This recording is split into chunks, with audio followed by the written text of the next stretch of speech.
کہلوائے جانے والے لوگ کر رہے ہیں، جو کبھی ہم نے بزرگوں نے سوچا بھی نہیں تھا کہ ایسی گفتگو بھی ہو سکتی ہے۔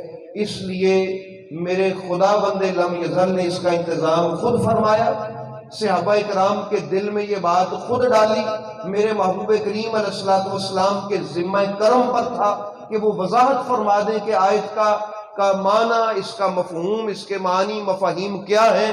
تو پوچھ لیا یا رسول اللہ کون ہے اس کے ساتھ بالخصوص وہ کون سے لوگ ہیں جو اس آیت میں مراد ہیں؟ فرمایا فیہ وعلی وفاطمہ والحسن والحسین، بالخصوص جو افراد اس میں مراد ہیں میری اہل بیت کے، ان میں علی، فاطمہ، حسن اور حسین ہیں، اور ایک میں خود ہوں۔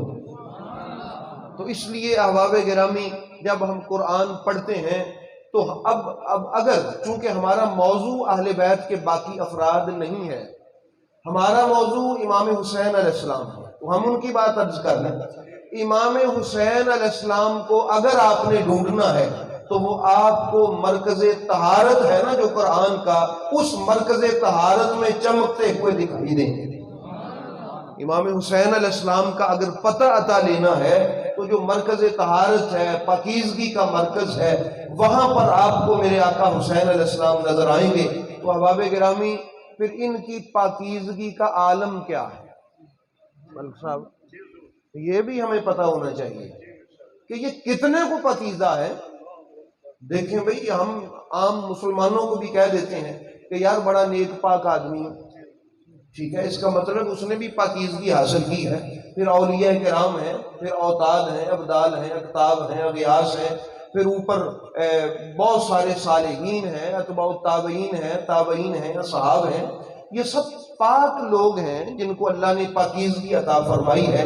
لیکن دیکھیے گا ذرا کہ اہل بیت اطہار کو کیسی پاکیزگی عطا فرمائی۔ اب نہ ہی مولا علی نے فرمایا ہے کہ لوگوں میں پاک ہوں، نہ خود سیدہ زہرا پاک نے کہا ہے کہ میں پاک ہوں، نہ ہی حسنین کریمین نے یہ اعلان فرمایا ہے کہ یہ ہماری پاکی کا اعلان ہے۔ یہ اللہ کا اعلان ہے کہ میں نے ان کو یہ پاکیزگی اور طہارت عطا فرمائی ہے۔ اب اللہ نے کیسے عطا فرمائی ذرا سنیے گا آپ۔ عام طور پہ ہم اس کا ترجمہ جو کرتے ہیں انما یرید اللہ، تو یہ علمی گفتگو ذرا آپ یقیناً مجھے آپ کا یہ ماحول بڑا پسند ہے ملک صاحب، اللہ آپ کو سلامت رکھے، بڑے اچھے لوگ ہیں۔ وقت ہی سب سے قیمتی چیز ہے انسان کے پاس۔ ذرا متوجہ رہیے گا اور یاد بھی رکھیے گا کہ آپ نے سنا کیا ہے۔ ایسا نہیں ہے کہ آپ یہاں سے چلے جائیں اور آپ کو پتہ ہی نہ ہو آپ نے سنا کیا ہے۔ ثواب ہوگا، فائدہ نہیں ہوگا، ٹھیک ہے، فائدہ لیں آپ ثواب کے ساتھ ساتھ۔ اللہ نے یہ ترجمہ آپ پڑھتے ہیں انما یرید اللہ، اللہ کا ارادہ صرف یہ ہے، انما یرید اللہ لیذھب عنکم الرجس اہل البیت، کہ وہ اہل بیت اطہار سے نجاست کو دور کر دے۔ وَيُطَهِّرَكُمْ تَطْهِيرًا، اے اہل بیت وہ تمہیں ایسا پاک کرے جس طرح پاک کرنے کا حق ہے۔ ایسے ہی ترجمہ سمجھ۔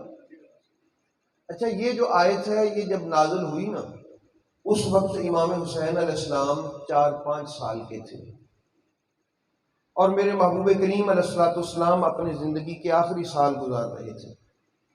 اگر ہم اس کو یوں ہی صرف پڑھیں نا کہ پاک کرے جس طرح پاک کرنے کا حق ہے، اس کا مطلب ہے ابھی خدا مصطفیٰ کو بھی پاک کر رہا ہے، ابھی سیدہ زہرا و علی کی بھی پاکیزگی کا سسٹم اور سلسلہ جاری و ساری ہے۔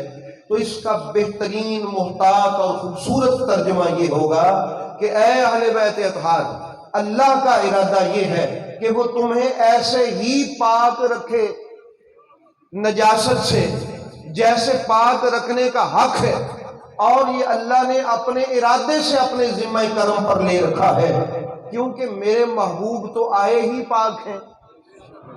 بھی ایسا ہے نا، آئی پاک ہے۔ سرکار نے فرمایا یہ آیت سب سے پہلے تو میرے بارے میں آئی ہے، تو میرے محبوب کریم رؤوف الرحیم صلی اللہ تعالیٰ علیہ وآلہ وسلم تشریف ہی پاکیزگی کے ساتھ لائے۔ حضرت امام علی آپ آئے ہی پاکیزگی و طہارت کے ساتھ۔ حسنین کریمین کی طہارت کی کس کو بھول ہے کہ ان کی پاک ماں سیدہ زہرا پاک سلام اللہ تعالی علیہا ظہر کی نماز ادا کرتی ہیں، تو مولا حسن دنیا میں آتے ہیں، اسی پاکیزگی طہارت کے ساتھ ہی وہ عصر کی نماز بھی ادا کرتے ہیں۔ کوئی کائنات میں ایسا بھی پاک و پاکیزہ ہوگا؟ تو فرمایا ان کی پاکیزگی کا مقام اور ان کی پاکیزگی کا زور کیا ہے، اس کو ہم کسی ترازو میں تول نہیں سکتے۔ کیوں؟ یہ ہے اللہ کے ارادے سے جڑا ہوا۔ ان کا مقام طہارت کس کے ارادے سے جڑا ہوا؟ فرمایا انما یرید اللہ۔ اب کون ہے وہ جرأت کرنے والا جو یہ کہے کہ میں اللہ کے ارادے کی طاقت کو ناپ سکتا ہوں، جان